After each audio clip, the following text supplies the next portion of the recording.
Iran's new supreme leader sends his first message. A US plane goes down in Iraq, and the biggest oil disruption in history. Here are the latest developments. The region is being pushed to the breaking point, and the consequences are cascading around the world.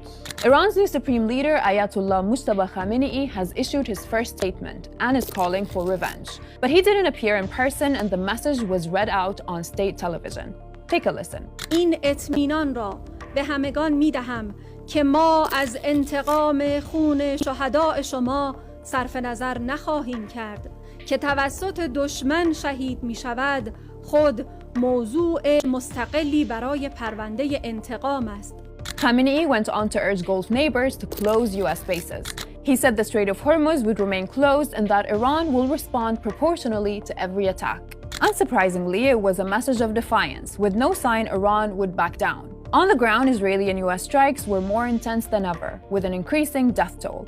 The Red Crescent says more than 1,300 people have been killed, but it's been unable to update its figure for several days. The UN is increasingly alarmed and says across Iran, 3.2 million people have now been forcibly displaced. Hours after Iran's supreme leader gave his first statement, Israeli Prime Minister Benjamin Netanyahu gave his first press conference since the war began. He said Israel was winning the war, but he indicated airstrikes alone wouldn't be enough to topple the government. הוספתי יעד נוסף, והוא ליצור את התנאים לעם האיראני, באמת להסיר מעליו. It's up to you.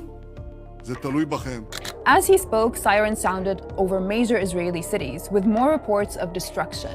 And although Netanyahu insists Iran has been dealt heavy blows, he admits Iran's missile program has now been pushed deeper underground. In Lebanon, the Israeli military is meeting to decide on whether to authorize a large-scale ground operation against Hezbollah. Troops are pushing deeper into southern Lebanon, and Israeli attacks are intensifying in Beirut. Nearly 700 people have now been killed and over 800,000 displaced. In Iraq, there's been a drone attacks on a base in Erbil, where international forces are based on a mission to fight ISIS. France has confirmed one of its soldiers was killed and several others were wounded.